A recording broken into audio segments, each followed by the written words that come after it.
Wah guys, pasar kripto sedang berdarah-darah nih guys.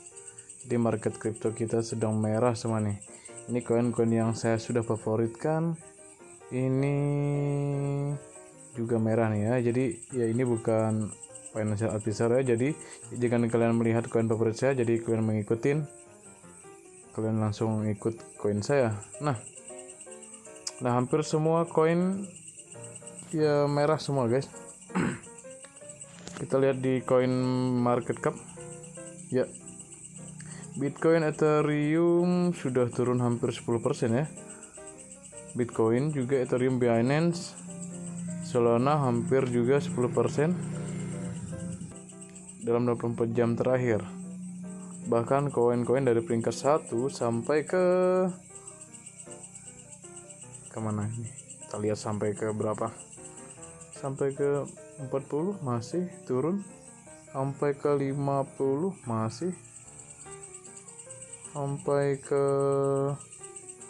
wah, kita benar-benar sedang diuji nih guys pada trader dan investor kripto. Ini sudah turun semua nih sampai ke 100 guys. Ini sampai ke ranking 100 masih merah semua. Tether juga, ini dolar merah, USDC juga merah. Nah kita lihat di koin Gecko juga ya hampir sama ya, ini dari $60 Bitcoin Bitcoinnya, Ethereum di $4.000, BNB di 587, USDT 0,3%, USDC 0,2 sampai ke ini namanya DAM ya. Jadi buat kalian yang mungkin beli di pucuk ini harap bersabar atau kalian bisa staking ya. Bahkan Doge sudah turun 8,7%. Nah, salah satu penyebabnya ya berdasarkan berita yang sudah beredar dan ini keluarnya hari ini ya.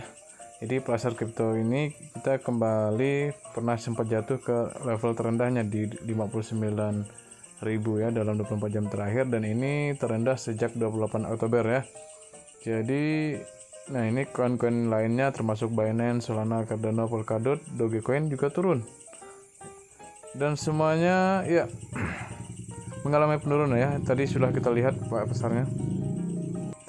Nah, ini memang sempat diperdebatkan kenapa Bitcoin turun ya, karena ini ya baru saja ditandatangani oleh Presiden Amerika Serikat Joe Biden menandatangani Undang-Undang Investasi, Infrastruktur dan Pekerjaan senilai 1,2 triliun menjadi undang-undang pada hari Senin kemarin ya.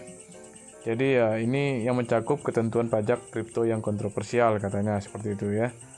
Bahkan jika entitas ini tidak benar-benar menangani dana ya.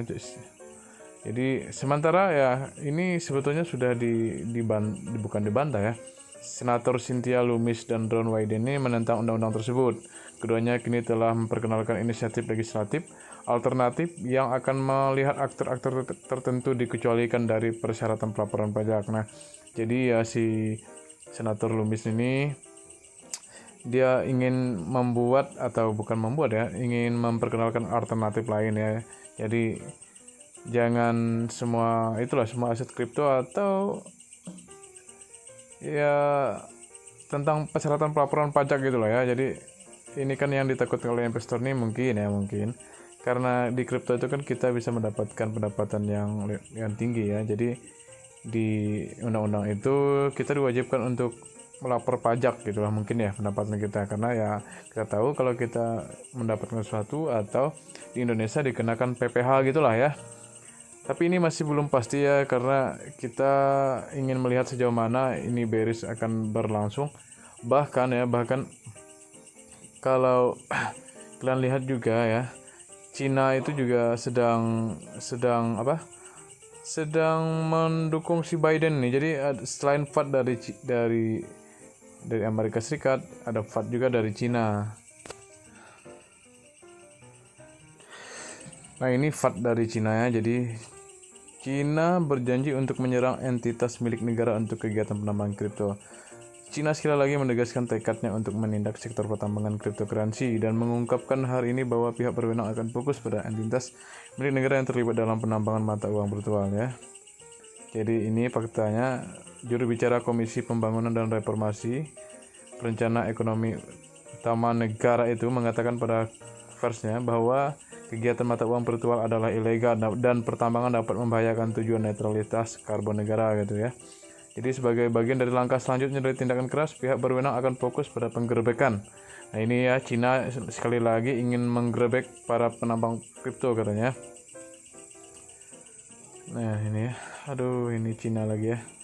Jadi Cina ini telah secara aktif menekan penambang kripto sejak awal tahun ini gitu lah. Pada tanggal 24 September, NDRC bersama-sama mengeluarkan pemberitahuan dengan 10 otoritas lain untuk menghapus penambangan kripto ya, karena kripto ini kan dianggap sebagai penambangan ketinggalan zaman gitu ya. Jadi ya selain katanya sih ya netralitas karbon negara, artinya bahwa ini terlalu banyak memakan energi listrik ya. Ini kalian lihat gambarnya. Ini gambarnya para penambang gitu. Ya, ini memang bukan sekali ini ya, saat pasar mulai turun dan fat-fat itu pasti bermunculan gitu ya. Jadi ya ya apa yang harus kita lakukan ya, kita wait and see dulu lah ya. Jangan sampai kita masuk mentang-mentang harga turun lalu kita ingin masuk, dan jangan lupakan analisa teknikal ya. Jadi kalian chat partainya, kalian lihat banyak youtuber analisa teknikal yang ada di YouTube, kalian bisa tonton tentang prediksi mereka sejauh mana ini akan turun ya. Karena ini hampir semua koin ini turun guys. Jadi koin-koin dengan fundamental bagus pun kalau udah melihat fat-fat seperti ini, mereka biasanya buru-buru menarik dananya gitu. Jangan sampai uang mereka itu nanti ya, kalau lihat sekilas dari undang-undangnya ya, jangan sampai diminta untuk melaporkan pajak ya untuk di Amerika Serikat. Seperti itulah ya. Tapi lebih jelasnya kita lihat perkembangan dulu dalam beberapa hari ini. Jangan cepat mengambil keputusan gitu ya. Dipertimbangkan dulu, wait and see lah ya.